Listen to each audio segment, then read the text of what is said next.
Hello, everybody. Welcome back for another episode of Putting the Horse First. Today, Emma Jenkinson and I discuss anxiety in both horses and riders. Emma Jenkinson is a seasoned horse trainer and riding coach based in northern New Mexico. She has a background in dressage and equestrian vaulting. She dedicates her expertise to utilizing positive reinforcement training and incorporating classical dressage principles. We start out our discussion by talking about her podcast, which you could find on her website, havenequine.com, or on other podcast players, in which Emma talks about horses and anxiety. So I hope you enjoy our discussion. Thanks for tuning in. I was listening to your podcast, and what piqued my curiosity was you said you wanted to talk about horses and anxiety. And that is obviously a huge topic. A couple years ago, probably more than a couple years ago, I started doing positive reinforcement training, which was really fun, tricky, especially with horses who are really enthusiastic about it. It requires a lot of discipline. But then I still ran into problems with horses when they get anxiety, when they're really upset about stuff. And I had attended the Art and Science of Animal Training conference. They squeezed it in just before the COVID shutdown. It was like February of 2020. And there I saw constructional aggression treatment for dogs, which is a exposure. You expose the animal to a very small amount of something that makes them apprehensive, a smallest amount. And as soon as the dog looks like he's calmed down even the tiniest bit, you remove the stimulus, and thought, oh, that was neat. I didn't think too much of it until a few years later. I saw Warwick Schiller doing a Cat H video, and I was like, wait a minute, I recognize that. And I had been in a sticking place with my own horse, who's meant to be a show horse. He's bred to be overreactive. So I was signed up into a course at that time and having a lot of problems with him because he was just he's physically capable of doing the work, but mentally the guy is just so about everything that's going on in the world and so concerned about his own safety that it was just difficult to talk to him. And the positive reinforcement training just seems to run up against a wall there, at least as far as I knew at that time. So I tried the Cat H stuff, and within 2 days, my horse, he was looking at me differently. He was like, oh, you understand that I'm upset. And I was like, yes, I do. So I spent a few months, and it seemed to every day that I did it, it just progressed more and more. In his case, it was him. He was, even though we had a beautiful barn, a really nice barn and a really nice indoor, but the indoor at 150 feet was too far.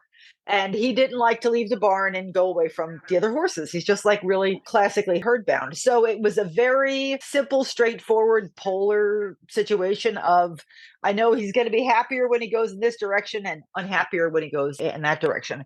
And the Cat H seemed to work. It worked phenomenally for that.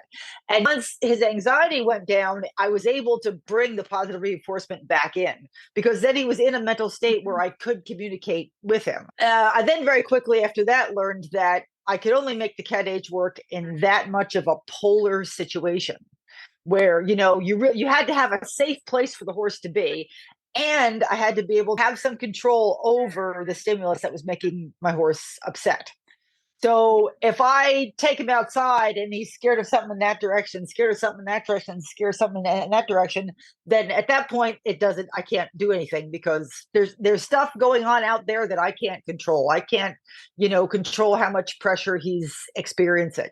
So I was like, okay, well so I found it very useful, but still it has its stopping point.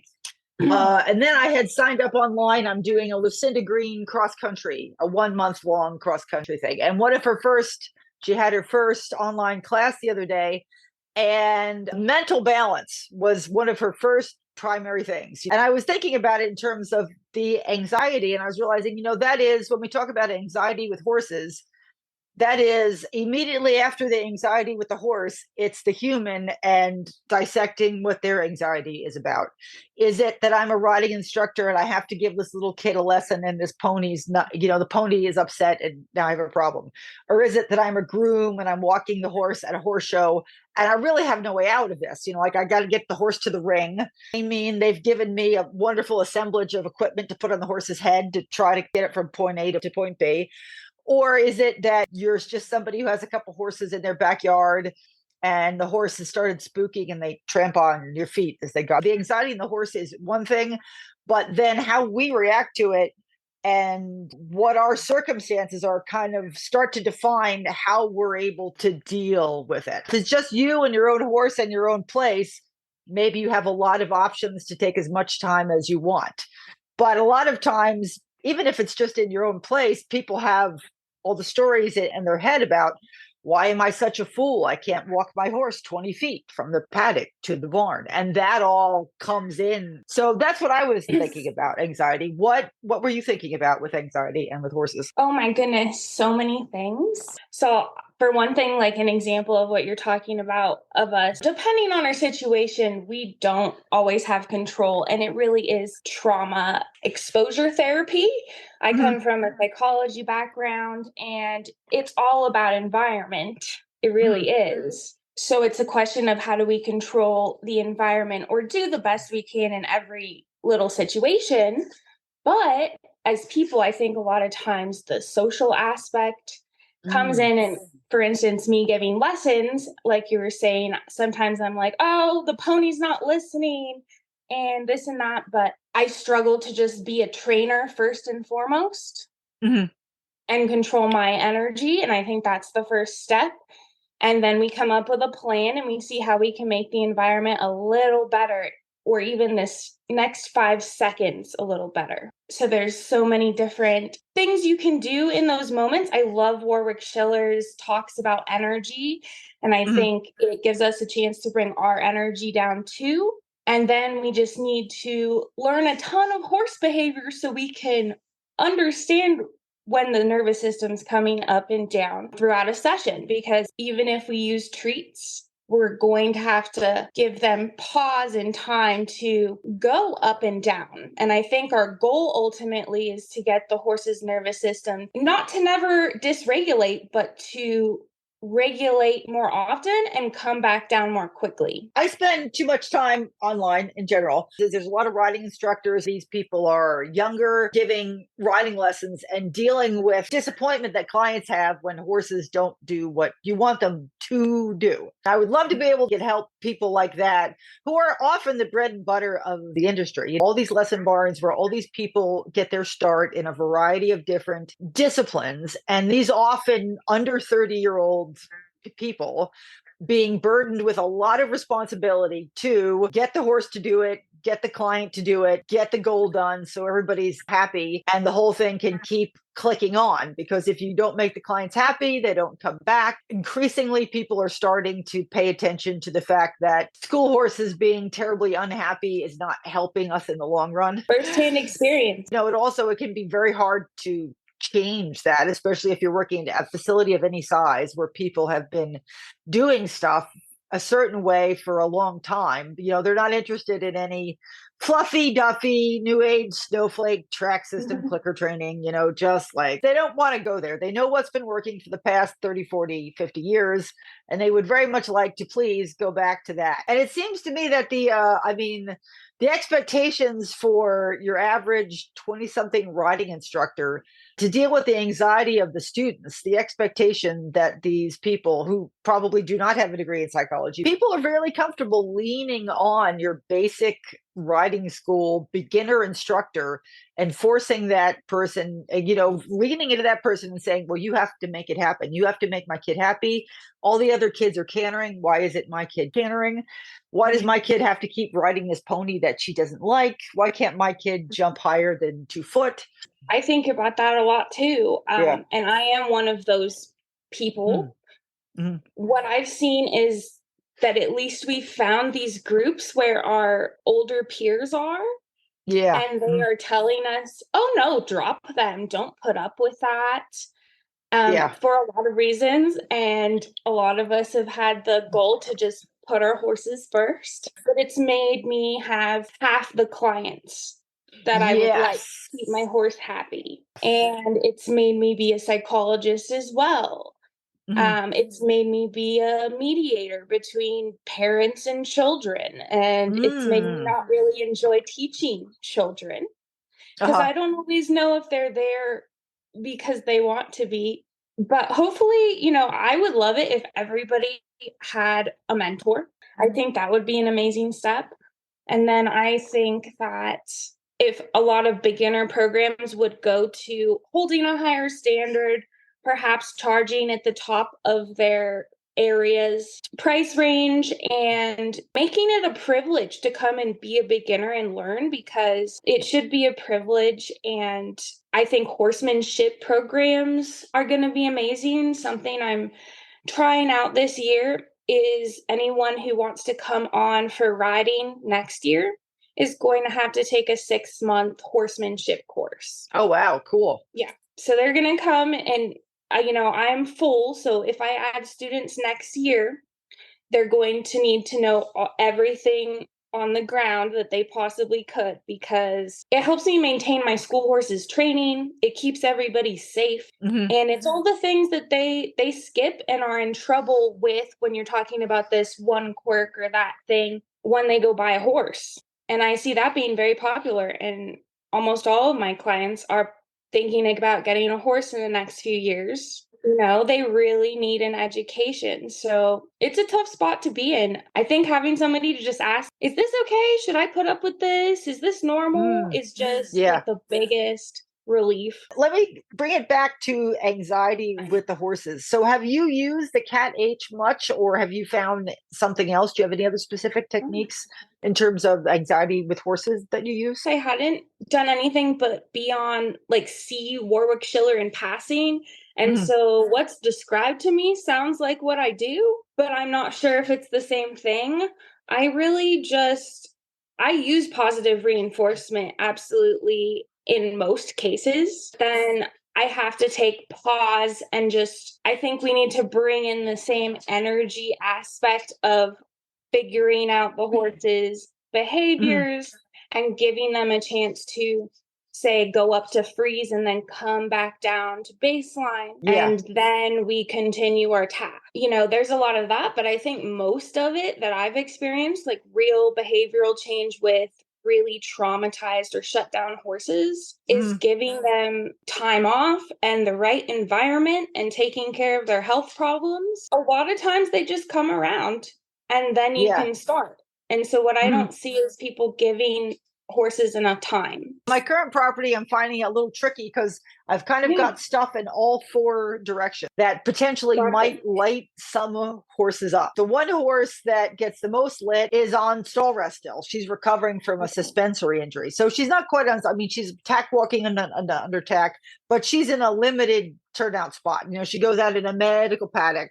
She goes from the stall to the medical paddock, and then we walk her under saddle somewhere between 30 and 60 minutes a day. So I'm Oh looking at yeah. that horse and I'm like, what are we going to do with this horse? And where's her pen and who's near her? The horses right now are all together. So she's Okay. one boy is right next to her, and the other two boys are right next to her. So they're all kind of gaggled in a bunch. She's the only mare that we've got, which is kind of a thing because I really don't think we can put her out in the same place with all three geldings eventually. And she is one of the ones that gets lit when she sees something on the perimeter that she's concerned about. Last night, one of her riders was just finishing up walking her around, and just as she was about to hop off, some people came walking down the trail, and the horse went completely, just absolutely. I mean, she didn't jump around much because the rider is skilled, but the horse was as upset as a horse can be, like completely locked and frozen and staring and unable to move her feet. But meanwhile, I'm walking the other horses right past her. There's other horses who Yeah. like don't care, but she's They don't like, care. So so she yes. sounds like one of the more confident horses in the bunch to be looking at everything, making sure everything's good. I would see about what enrichment you can add and how Mhm. often you can do some little sessions with her to keep her mind active. We can't control everything. We can just Yeah. do our best. I've had a Yeah. lot of success putting wild Mustangs. They're never all together because I never know what's going on. A lot of the Gotcha. Mustangs have been beat up by each other because they've been put together in such small Yeah. quarters, so they don't like Yeah. other horses sometimes. Oh, really? Okay. They can be quite afraid of other horses because their herds have been split up and then they've been thrown in pens. Oh, And gotcha. so Okay.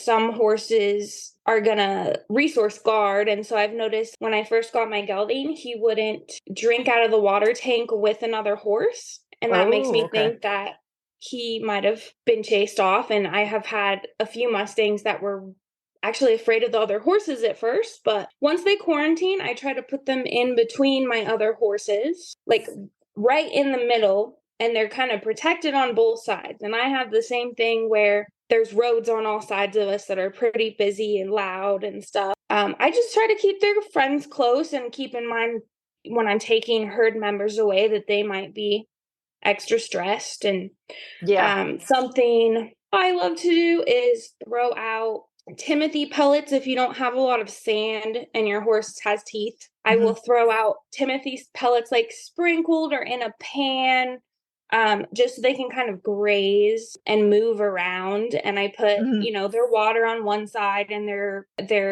if I can do like slow feed nets all around, I try to do that to keep them moving and grazing. And that seems to help a lot with Hmm. anxiety when they first arrive or they're on stall rest. I Anything. wish there Do was you, like a step-by-step magical I know. solution. That would be nice if there was. That's what How we many want.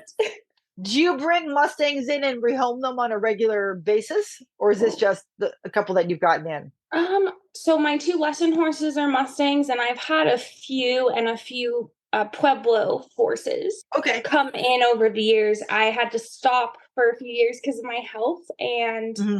my hope is that when we open our horsemanship program, we'll probably take one or two a year and let the horsemanship students like witness actually taming a Mustang. So do you have 6 foot high fences? The BLM standard is if they're yearlings, they can be in 5 foot and otherwise it's 6. I Okay. usually do treated wood posts 6 foot tall with Mm. that welded hard horse wire, not the soft Okay. stuff. It doesn't work. And you have to do a top rail Mhm. at 6 feet is what I do. A lot of people use panels. I love it. They can tear up panels though and hurt themselves. And I don't have my arena fenced off well enough yet. And to get the whole property fenced off like that would be a lot. If I could ask you a question about anxiety and students, I've been into the rider mechanics for a couple decades now. And early on, when I started working with Mary Wanless, I noticed pretty quickly that when I got my body better organized on the back of the horse, any fears would go away. Like I would have days and I would hop on, I'd be like, geez, this horse is jumping around and I just don't care. And then other days I would get on, I'd be like, I really care. And then it kind of clicked. I was like, oh, wow. So on the days when I can really get my seat organized well, then, it really helps with how upset you are about what the horse may be doing that you don't want them to be doing. Then again, I find mechanics to be a really tricky sell for lesson students. What do you do for horses? I mean, I'm sure riders have anxiety for a bunch of different reasons, but what kind of techniques and what stuff do you do when you're dealing with like lesson students or anybody who you're teaching who's having fear issues with their riding? First of all, we just take a moment and I get them breathing again. With a student that's scared, we just try to see if we can get grounded and then we can get our heart rate down. And if we cannot, they're going to have to get off for a minute. And sometimes I'll have them shake it out or do some stretches. It depends on the age level usually. Like kids, Mhm. if you can get them to laugh and be silly and like shake it out or do some, you can kind of distract their nervous system and get them to calm down. But adults, we like to really think about it and we don't want to look silly and we want to get back up there. Get them to do walking lunges, things we would do for warm-ups and vaulting. And then I Okay. try to distract them as well, give them some information about warming up for riding, say. And then we'll step back up on the mounting block and we'll just see if we feel okay here. And then we'll Mhm. get back on and continue what we're doing. And I honestly do the same if my lesson horse gets dysregulated. My Mhm. lesson horse is allowed to freeze and take a moment, and I'll see if she starts breathing again. And I'll keep my Mhm. student up there. We'll see if their nervous system comes back down. And in that time, I'm teaching the student about it. And then we continue on with our task. And see, that is a really important piece, I think, with working horses through trauma is knowing where their nervous system's about to hit the end or dysregulated, Mhm. but staying with them in that moment is the important part. Like that is where they're a little bit uncomfortable, and that's where we get the progress. So do you have a standard, a lot of riding instructors will have a problem that their student say they're really afraid to canter. Like this horse canters for every other person that you put on it. And then you get that one person who for some reason just the whole idea of canter really scares them. And they will, they're not aware of it, but just by virtue of the way that they are so afraid and tense, they will prevent the horse from cantering because they really don't they think they want to, but then they're really scared and they actually wind up getting in the horse's way. How do you deal with that kind of situation? I let them know that until they are not clenching up, and I explain the mechanics to them. I tell them your horse can't move under you like that until you are able to relax. So we're going to keep working on trot, and maybe I can give you some tools to feel more comfortable in the canter, such as a really strong 2-point, so that transition into canter is not so jarring. But it really just depends on what kind of accident or fear it is. Like if it was an accident, I would definitely focus on just teaching them everything they could possibly need to know to be safe on the horse's back, to emergency dismount, all these things. And then a lot of times it's just getting them to admit they're scared in the first place. So throughout a lesson, I'm usually just focused on like, hey, let's stop. Let's take your feet out of the stirrups, reset, take a breath. Can you imagine roots going down the bottom of your feet all the way to the ground? And I explain it more as getting your seat sorted out. But it is a grounding technique and we need to breathe. So a lot of times, it's like, don't be afraid to put them back on a lunge line. Don't be afraid to go back to trot and get things stronger at any point. You could show up one day and your horse might not be at the same training level they're at. And my students have to put up with that as well. And so I'll be like, oh, great. So the horse isn't in it today. So we're going to work on something else. And another big thing is to ask students to start thinking through these things themselves. If they're scared, I'll be like, okay, let's figure out exactly what you're scared of. And then what are some ways you think we can make you feel safer up there? And then I'll give them some options like, should we get you stable enough to trot without stirrup? Or should we make sure that you can go over some poles and steer? What do you think is the issue here? And it's the same as helping them find feel and feelings. And a lot of times too, if we do like a feel lesson, I'm going to put you back on the lunge line and we're going to walk, close your eyes, and just tell me when the left back leg leaves the ground, or tell me when your seat bone hits. These things, it really gets you to calm down and focus, and you don't fear. And it's the same. It's control the environment so they don't have too many things they have to focus on. Gotcha. I don't think you said something I don't think I've ever heard anybody say in a discussion about riding instruction, which is ask the student what they think they need to do. What a great idea. So that brings me that the other thought I was having about the piece of anxiety that's about, I want to say embarrassment, but embarrassment is not quite the right word. It's really more about the frustration we have that it's harder than we want it to be. We're not as good as we want to be. People feel self-conscious about having to, quote unquote, work on basic or simple things, or self-conscious about they still can't do X after. People have a weird accounting of time.